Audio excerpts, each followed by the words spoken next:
Good morning. Good morning, sir. Na pomu ye de. Nyame adom na mo fire boy ho ye. Happy Farmers Day so. Yo, that's akwafo nyina so edamas. Right. And there mo bofa Right. Akwafo nyina mboni adwuma.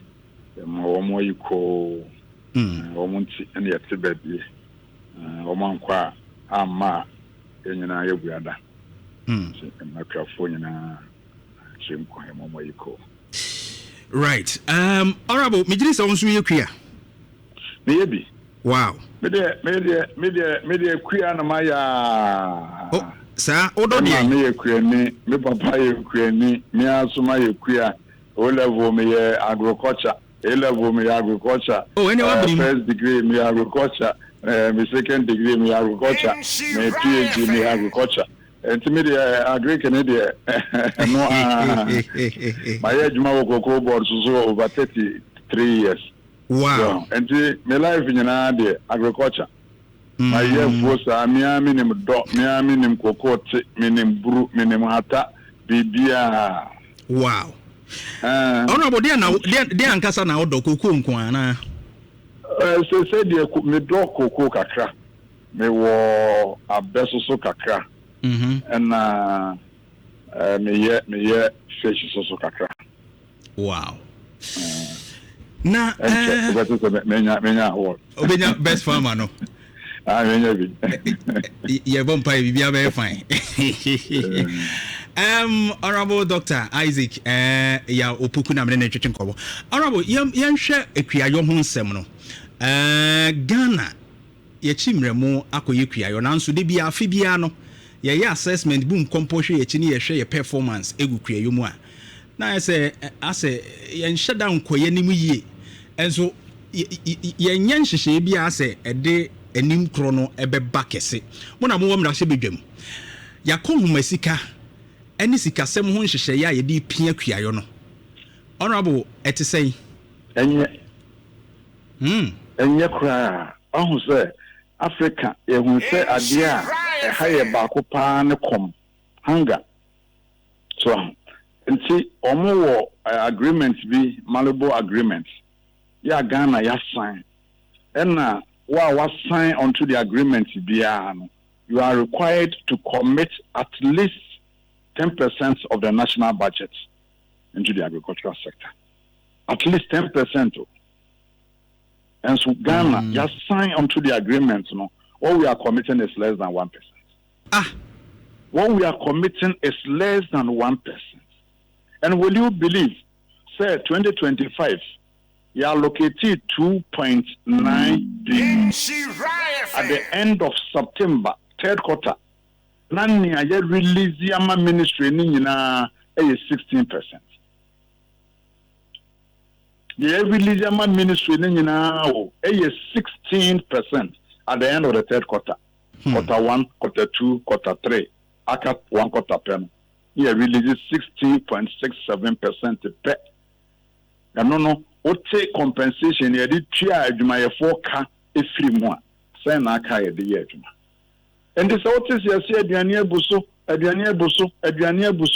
aduane ma me ensa peso lack favorable weather and excessive imports ya krebro ya kramo bebre na be gum anti na ma autis you say ebro abuso emo abuso aban no shedan ye bibia special bia onye bibia special bia o de se bia wonya minister no a anase wonya omo rep bia abusa ne se e bia fa crop baako se bro anase mo anase bia entosoye vegetables poultry kokonketenkete e dia pa na 2025 mo ye yetri ya ne say yetri ye o lack yetri ye ya ne se na weda na ye enna ya import importation ya some keto ya import your food bill nkwa is in excess of 3.5 billion. Sure. And this authors here say aduane aba enye bibi titiri bia make a can be chira nka yembe so so omo budget for example say enke ebe ma akua for maize seed ye dey mo adua no ke mo 5,000 metric tons omo budget 2025 no ye dey ma akua for nyina ye 2,000 metric tons omo ka say nka rice seed enke omo beto 10,000 metric tons the omo tin to ye nyina ye 1,000 2025 na make yo omo ka say enka fertilizer omo beto 395,786 metric tons omo to 50,000 per 12%. Na niana ehu se obehunu se akuafo da bia omo sun aburo for omo sun ade ye fe no 4 army worm so omo se mebe bi na bebre omo ban swamp omo bebre no omo say efoi enti aban na ye say and better 45,000 liters. Now what to 30,000 kilograms. When me on top zero. Bako kra o wanto. And see the na do dan kwadi air ko dija o mono. Na ka 11,992 liters and 280 kilograms. And no happen no mo cheye. And just say nyame anye ya dom. And anka fall me WMC outbreak bi ba ya anka and Nhyira can difference of the crowd. So, budgetary allocation and commitment releases in the and your crowd. Be our betty afi Yamaya 3.037%. If you do a best can once a year release the amount. But But Honorable, Abaya Banko, I'm just looking into the data here. 2023, about 3.7 billion are allocated no. Just about 1.95%. And you release here 2024 5.5 billion are allocated here, just 1.95%, same margin. And you release here 2025 said you're now working less than, it's about 0.54%. And yet commitment no na mo politicians no anase mo amubedi o man no subu o man no mo nhye da any towards kriayo because I will share the sector performance kra no as say eko na aba fam na ye na aba fam currently kra no enhye da nye de ye ni beje hu bebre be ka se ehye da eye papa sa we initiated planting for food and jobs and others ni nyina nso still ye da so kra aduane eboka e de ne twase ye asoman ne asase ye no and a commitment. When I so may absorb the previous government and release is not economy and also now isha and so this and this wouldn't say won't release this canoa. And then as I say ministry no budget now or the yen and say so for example 2025 Abana can say or establish farmers services centers. So they are the papa. Then you know budget so. And so the whole of 2025 or meant to establish a Bakokra. Maybe the minister because there was no money.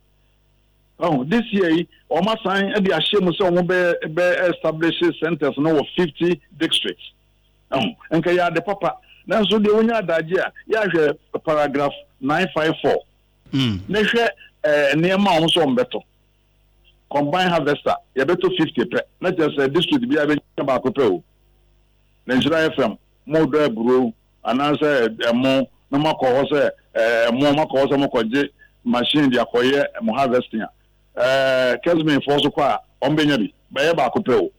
So now, apart from that, a crown figures now more cool to a home. Oh, dear. And now farmers day no aframe aye ka say next year obesa aframe we be hunu dodo a omotoy so ye de ano be ka no fefe enso yenye enti sa commitment no ye ne kakraka farmers day and na one resika ye be se no wo ho nko no be so asene ministry bi budget so ke be se no wo ho nko enti me de and say a book of one in a basso a year. And so California, a best show among crime park, a Nidia, and a sending crime, say, me no buy no me wia menya a market menya tofo eno se kuya ni bia wo say ni da so no a da bia na hye ni nkran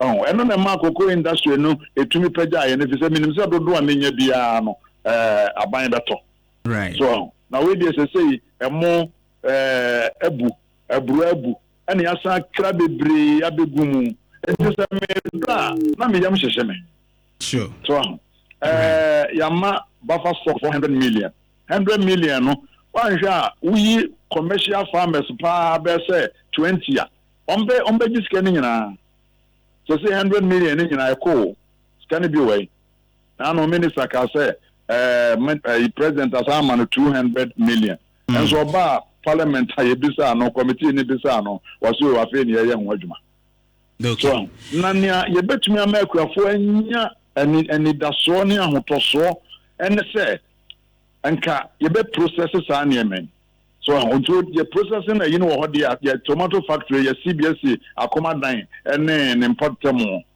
enti minim say the me create me produce bia ebo ni nie me call ye beto so okay honorable what they go abro you want your cry na mo abem na say Mete who say na mera a policy in buy and one district one factory no so be na say na breso and a district bia benya bia die but it was a good policy thinking am I ni ko ho na ye adwen say we bi kra yenka district be edu emom yenye factory ba ko ha yenka district be bionumom yenye factory ba ko ha yenka district ba ko ha yenye ne sei yenye okay maybe the question of parliament say Commander Sugar Factory no edru saying ibisa ne dwon bepem ne mentimi meyi ma no ebisa Commander Sugar Factory ya nhwe ya ebe ye to say white elephant so ebe ye to say white elephant source of raw material no ewo hen honorable ensem ho na ebre ni nti wo de yentwa ne tia mesi ebe koso adi nkomo ye wura week ni mu de that's more invite me na memra studio so oni nya kwa mama memre sure ne ye timi wura mpa na yentumi any Greek no hon komo o se kuya de eno ne kuya wo bia so wo bia o sora no pa na wonya aduane dia sabe woni na mo ba bi woni na mo ba bi nti aduane de ho hia pa minim mfi a wadie basenka 1983 na wo man mu a nka ne mekan nka wo be hu se ho hia pa 1983 komo e ba Ghana pa no eno din e ma institute za farmers day yo right so ne be ya ye yure free ho na da bia no ye be koso na ye di agriculture ho enkomo so nti esra ban no say Malibu agreement na wo san ye no 10% no ye nko ye nim enye 10% kura kakra ye show commitment afi ye be ko 2% ye be ko 3 ne ye kwa nti by the year so and so no na nka 10% ne de nka ye do so now after ye use agree that dia ye de kase enu na ye the backbone of the economy enu na ye the pivot around which the economy revolves so no money ade nyina ano keke so and then out here me debate or parliament na me kase ade a want to me spell no mentro ye ma bebre anya adaje na hwe wo mo manifesto no mu ene ma wo ka wo mu so wo tumi ayi mu ba ko pempo a that's honorable. That's all right. Honorable Isaac Yao Opoku, of Offenso South Mrashebejani Agricultural Committee or Parliament and Otin and Cassia and Nidin Komono. Na Equiayo, ehun nsɛm no deɛ saa ɛnɛtie yɛ ka nyinaa yɛ kana kyɛsisika sɛm so ne yɛ bɔ so ankyɛ mene wobɛdi nkɔmmɔ na wo nso watumi aba ahoma no so na afei atwetwe nkɔmmɔ